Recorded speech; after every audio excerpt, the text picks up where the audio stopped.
Olá, tudo bem? Sejam todos muito bem-vindos mais uma vez aqui ao nosso canal. É sempre um grande prazer estudar a Palavra de Deus com você. E vamos dar continuidade, então, ao nosso estudo da lição deste trimestre. Já estamos na lição de número 6, que tem como título O Inimigo Interno.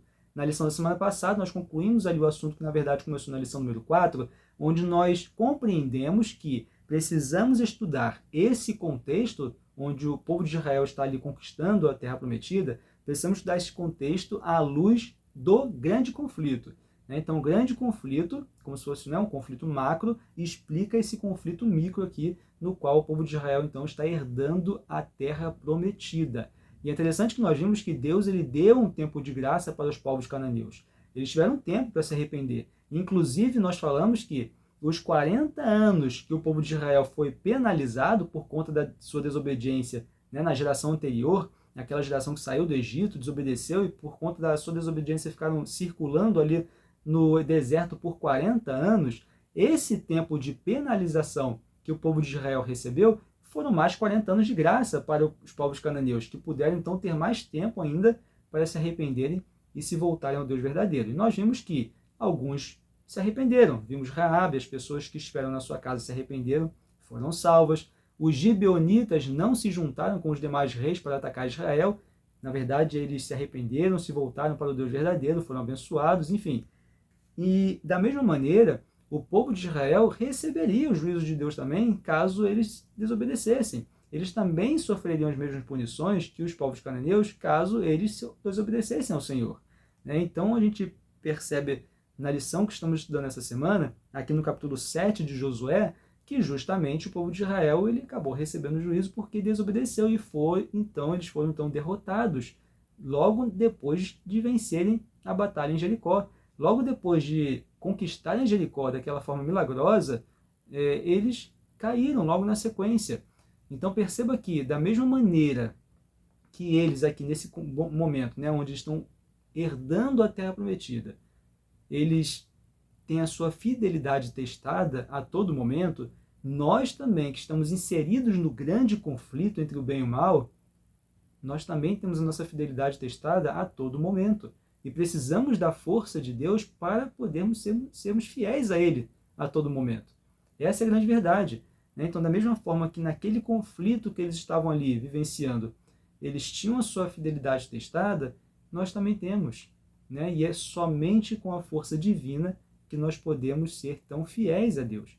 Veja que no capítulo 6, no verso 17, verso 18, na verdade, capítulo 6, verso 18, eles têm uma orientação, no contexto ali da destruição de Jericó. Diz assim: então somente guardai-vos das coisas condenadas, para que, tendo-as vós condenado, não as tomeis, e assim torneis maldito o arraial de Israel e confundais. Então perceba que eles foram orientados a não tomar das coisas condenadas. No verso 1 do capítulo 7 diz o seguinte: prevaricaram os filhos de Israel nas coisas condenadas, porque Acã, filho de Carmim, filho de Zabdi, filho de Zera, da tribo de Judá, tomou das coisas condenadas. A ira do Senhor se acendeu contra os filhos de Israel. Então a ira do Senhor se acende contra os filhos de Israel justamente porque houve a desobediência. A orientação era não tomar das coisas condenadas. E o que Acã fez? Tomou das coisas condenadas. Foi isso que aconteceu. Na sequência, no verso 2 até o verso 5, nós vemos assim: enviando, pois, Josué de Jericó alguns homens a Ai, que está junto a Bet-Avém, ao oriente de Betel, falou-lhes, dizendo: subi a espiar a terra. Subiram, pois, aqueles homens e espiaram Ai.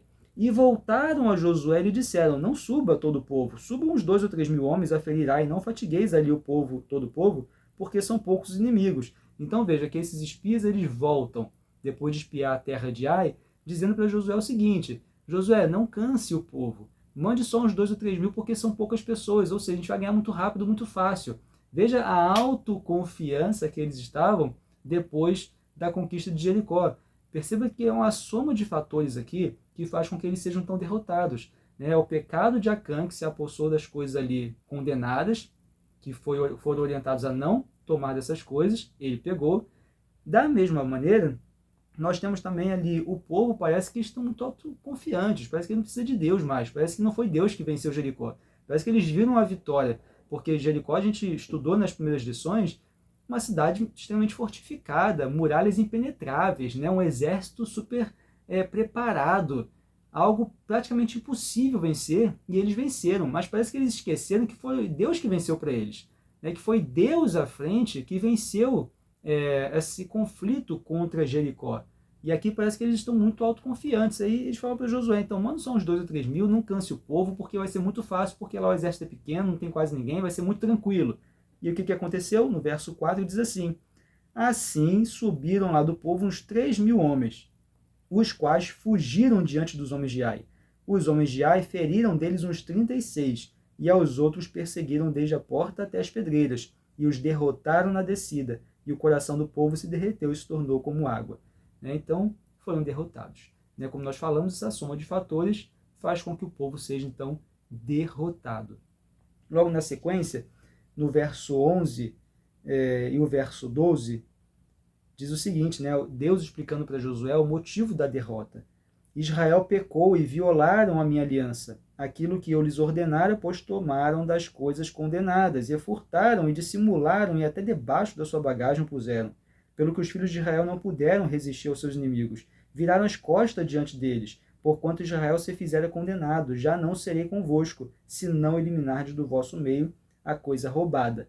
E aí, logo na sequência, no verso 13 e 14, Deus ele vai orientar Josué, Josué então vai passar para o povo, como que será feito para ser conhecido a pessoa que havia, então, se apossado das coisas condenadas, a pessoa que desobedeceu. Como que seria conhecido? E aí, então, no verso 13, nós temos o seguinte: dispõe-te, santifica o povo e dize: santificai-vos para amanhã, porque assim diz o Senhor Deus de Israel: há coisas condenadas no vosso meio, ó Israel, aos vossos inimigos não podereis resistir, enquanto não eliminardes do meio as coisas condenadas. Pela manhã, pois, vos chegareis segundo as vossas tribos, e será que a tribo que o Senhor designar por sorte se chegará, segundo as famílias, e a família que o Senhor designar se chegará por casas, e a casa que o Senhor designar se chegará homem por homem. Então, ali o Senhor apontaria uma tribo, logo na sequência, essa tribo então se chegaria para frente, ele apontaria a família, logo depois apontaria a casa, e da casa, então, homem por homem, seria apontado, então, aquele que tomou das coisas condenadas. Perceba que Josué orienta, conforme a orientação divina, ele orienta o povo a se santificarem, porque no dia seguinte seria feito tudo isso.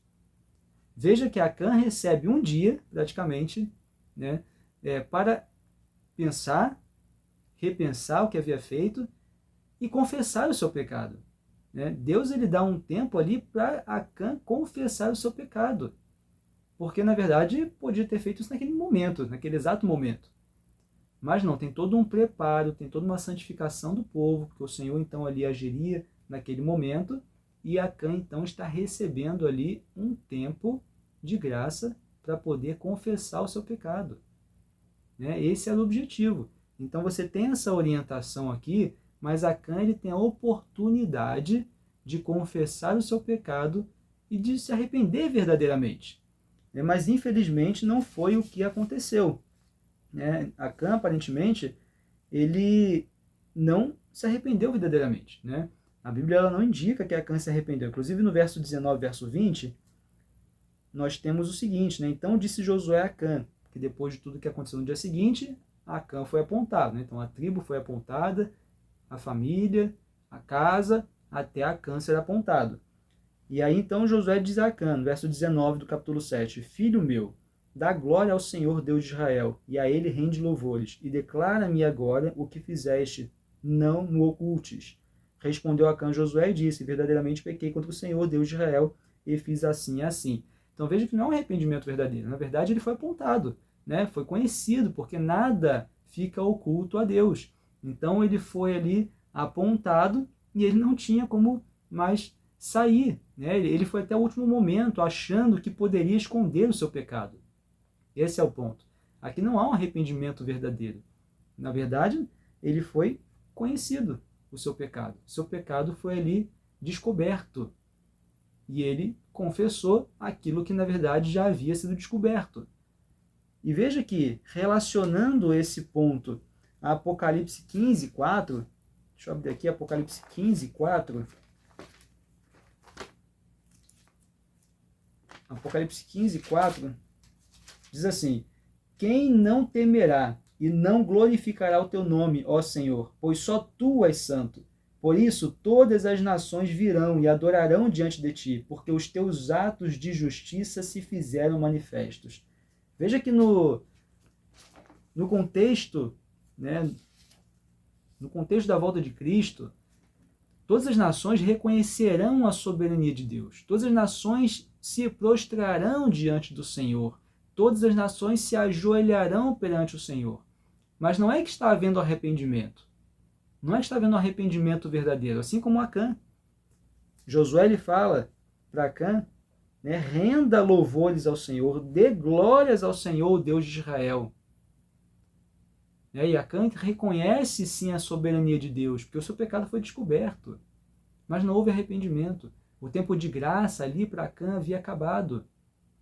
Assim como acabará para todas as nações do mundo. Mas no final, quando o rei retornar, em grande glória e majestade, todas as nações reconhecerão a sua soberania, se prostrarão, adorarão ao Deus verdadeiro. Mas não se arrependerão verdadeiramente, mas reconhecerão o seu poder, reconhecerão a sua glória. Por isso que a gente consegue estudar esse momento da conquista da Terra Prometida, aqui no contexto do povo de Israel, também relacionando ao grande conflito no qual nós estamos inseridos e aguardando herdar a Canaã celestial. E enquanto é isso, existe um tempo de graça. As pessoas estão desperdiçando o seu tempo de graça. Não desperdice o seu tempo. Não, porque chegará o momento onde acabará o tempo de graça e você reconhecerá, querendo ou não, a soberania do Senhor. Mas o desejo de Deus é que você se arrependa verdadeiramente, confesse o seu pecado e o adore e o louve. Não apenas porque você vai reconhecer, porque todos reconhecerão a sua grandeza, mas porque você se arrependeu, porque você reconheceu a misericórdia do Senhor. Você se arrependeu verdadeiramente e se entregou ao Senhor enquanto ainda há tempo. Então não desperdice o seu tempo de graça. Busque ser fiel diariamente ao Senhor. Então justamente precisamos compreender esse contexto à luz do grande conflito. Por isso que a ideia do grande conflito, né, sempre vai vir durante a lição desse trimestre. Não tem como a gente não relacionar esses acontecimentos com o grande conflito, porque justamente é o povo de Israel herdando a Terra Prometida e nós aguardando herdar a Canaã celestial. Bem, na sequência, nós temos aqui em Josué capítulo 8, o momento então onde Ai será destruída. Perceba que a derrota no primeiro momento, nessa derrota que o povo de Israel acabou passando ali por conta do pecado de Acã e por conta até da autoconfiança mesmo do povo que a gente percebeu logo no início aqui, quando os espias parece que desdenharam, né, do exército de Ai e falaram para Josué mandar só algumas pessoas, só entre 2 e 3 mil homens para poder conquistar Ai facilmente, né? Depois dessa derrota, parece que essa derrota ela se transforma em uma vantagem tática para Israel. Por quê? Deus ele vai transformar essa derrota em uma grande vitória a partir da obediência do povo. Por que parece que essa derrota ela acaba se tornando uma vantagem tática para Israel? Porque logo no início a gente vê aqui no capítulo 8, no verso 1 e o verso 2, diz assim: disse o Senhor a Josué, não temas, não te atemorizes, toma contigo toda a gente de guerra e dispõe-te e sobe a Ai. Olha que entreguei nas tuas mãos o rei de Ai e o seu povo, e a sua cidade, a sua terra. Farás a Ai a seu rei como fizeste a Jericó, e a seu rei, somente que para vós outros saqueareis os seus despojos e o seu gado, põe emboscadas a cidade por detrás dela. Então veja, ali a orientação, a estratégia, né, orientada ali a Josué para então conquistar definitivamente a cidade de Ai, foi a seguinte, né, para que Josué pegasse ali 30 mil homens. Então veja, tem até aqui, acho que já no capítulo 8, verso 3, assim, né? Então Josué se levantou e toda a gente de guerra para subir contra Ai, e escolheu Josué 30 mil homens valentes e os enviou de noite. Anteriormente foram 2 ou 3 mil, porque eles desdenharam do povo de Ai e achou que ia ser fácil.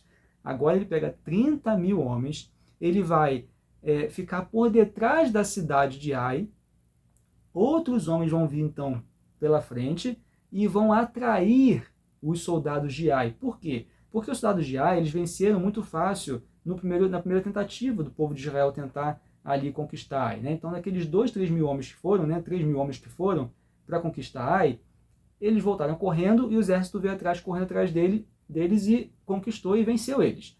Então, a ideia é, agora Josué vai com 30 mil homens por trás, né, e vão vir então outros soldados pela frente, a atrair os soldados de Ai, porque os soldados de Ai vão pensar que da mesma forma que o povo de Israel saiu correndo e eles conquistaram, vai acontecer da mesma forma, e aí então o povo de Israel, esses soldados que vêm pela frente, eles vão recuar e vão atrair os soldados de Ai e vão deixar a cidade desguarnecida, né? Vão deixar a cidade vazia.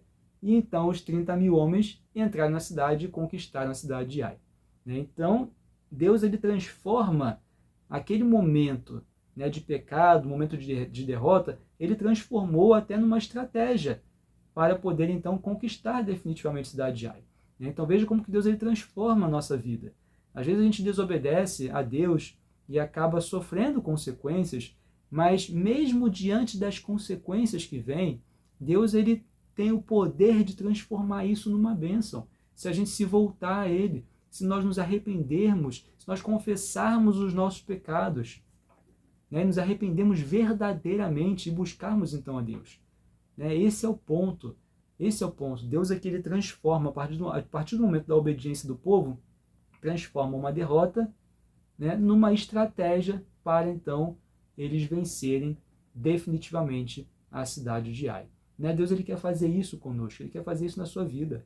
Ele quer transformar tudo aquilo que você fez de errado, né, ele quer transformar em bênção a partir do momento que você se arrepender e confessar os seus pecados. Às vezes, algumas cicatrizes vão ficar marcadas para o resto da nossa vida. Né? Às vezes, algumas consequências das escolhas erradas e dos pecados que cometemos podem ficar para o resto da nossa vida. Mas Deus, ele transforma a nossa vida. Deus, ele nos abençoa. Ele transforma aquilo que está ruim, ele pode transformar em algo espetacular, assim como fez com o povo de Israel. Uma derrota, na sequência, vem uma vitória espetacular, né, com a ação divina sempre, porque esse é o ponto, né? O povo ele não podia esquecer que era Deus à frente sempre, assim como nós não podemos esquecer, sempre Deus está à nossa frente, se assim nós permitirmos, né? Porque quando aconteceu deles irem, aparentemente sem a presença de Deus, foram derrotados, né? E mais uma vez então eles se voltam a Deus e a gente vê que eles são então vitoriosos. Bem, e para finalizar, é importante que aqui no capítulo 7, verso 9, nós temos algo muito interessante que vale a reflexão final aqui, que diz assim: ouvindo isto, os cananeus e todos os moradores da terra nos cercarão. Né? Quando, na verdade, que o contexto, né, no verso 8, verso 9, perdão, não é só o verso 9, é capítulo 7, verso 8, verso 9. Quando Josué ele questiona o Senhor, né, porque eles foram derrotados em Ai. E aqui Josué então vai questionar o Senhor algumas questões depois dessa derrota em Ai. Aí diz assim no verso 8: Ah, Senhor, que direi? Pois Israel virou as costas diante dos seus inimigos. Ouvindo isto, os cananeus e todos os moradores da terra nos cercarão e desarraigarão o nosso nome da terra. E então, que farás ao teu grande nome? Veja que a importância a todo momento para Josué era o nome de Deus. Lembra que nós falamos nas lições anteriores qual é, né, o que está no centro do grande conflito?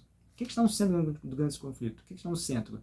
Né, como nós falamos, né, que algumas pessoas acham que nós, seres humanos, estamos no centro do grande conflito. Estamos sendo disputados pelo bem e pelo mal. Né? Estamos sendo disputados por Deus e por Satanás. Não. Né? Como eu falei, a autoestima elevada é muito bom, mas não somos nós que estamos no centro do grande conflito. No centro do grande conflito está o caráter de Deus. É isso que está no centro. É o caráter de Deus que está sendo vindicado. É o caráter de Deus, porque o inimigo colocou dúvida sobre o caráter de Deus no céu, dizendo que Deus é um Deus tirano, não é um Deus justo, não é um Deus de amor. colocou essa dúvida no ar. E no grande conflito é isso que está sendo disputado, é o caráter de Deus, é isso que está no centro. É isso que está no centro. No final, nós sabemos que todos reconhecerão que sim, Deus é um Deus de amor e o seu caráter é um Deus de justiça. É isso que está no centro. E aqui, nesse momento, nós conversamos na semana passada, na conquista do povo israelita aqui dos povos cananeus, o que estava em disputa? É o nome de Deus, é o caráter de Deus. Por isso que precisamos enxergar esse conflito à luz do grande conflito. Por isso que precisamos entender dessa maneira, né? Quando nós diferenciamos as guerras imperialistas desse contexto aqui, né? As guerras imperialistas que nós vemos no mundo, né? Durante toda a história do mundo, qual é o centro? Qual que está sendo disputado? São terras, né? O império crescer, o império aumentar, é um país vencer o outro por conta de alguma coisa, por conta de algum objetivo de lucro, que vai gerar lucro, é matéria-prima, é mercado consumidor. Né? As guerras de hoje, o que está em disputa? Está em disputa, na verdade, são as coisas que a terra pode fazer com que gere lucro para aquela nação que está buscando conquistar a outra. Né? O que está aqui em disputa? É o caráter de Deus. Então, qual é a preocupação de Josué? Veja a preocupação de Josué, ouvindo os cananeus, ou seja, ouvindo os cananeus da nossa derrota, né, dessa derrota que tivemos aqui para Ai, ouvindo os cananeus e todos os moradores da terra, nos cercarão e desarraigarão o nosso nome da terra. E então, que farás ao teu grande nome? Que farás ao teu grande nome? O Josué está preocupado com o nome de Deus. Isso é muito importante, né? Então, a importância a todo momento é o nome de Deus, né? O seu caráter, o centro do grande conflito. Não podemos esquecer isso. É isso que está em jogo. E é isso que nós precisamos apresentar, né? O caráter de Deus. É isso que nós precisamos apresentar como seguidores de Cristo Jesus. Porque Jesus, quando veio à Terra, disse: quer conhecer o Pai? Veja a mim, olhe para mim. E aí vai conhecer o Pai. Se somos seguidores de Jesus, a nossa atitude é a mesma. Se somos seguidores de Cristo, né, se seguimos os passos de Cristo, a nossa atitude é a mesma. Precisamos entender que é o caráter de Deus que está sendo vindicado. E é esse caráter que nós precisamos apresentar. Né? Precisamos apresentar o caráter de Deus. Precisamos apresentar esse Deus de justiça, esse Deus misericordioso, esse Deus que tem um amor infinito pela humanidade, um amor infinito que enviou seu próprio Filho para morrer por cada um de nós. É isso que precisamos apresentar. Né? E é essa que precisa ser a nossa preocupação diária, assim como era a preocupação de Josué. Né? E agora com essa derrota? O que vou falar do seu nome? Olha a preocupação de Josué. É que nós possamos também, então, ter essa preocupação de mostrar diariamente para todos o verdadeiro caráter de Deus, que é um Deus de amor, um Deus de justiça, um Deus que está nos dando tempo, um tempo de graça, para nos arrependermos e confessarmos os nossos pecados antes que seja tarde demais. Que Deus possa te abençoar mais uma vez, foi um grande prazer estar aqui com você, e a gente se vê então na próxima semana, na lição número 7. Até lá!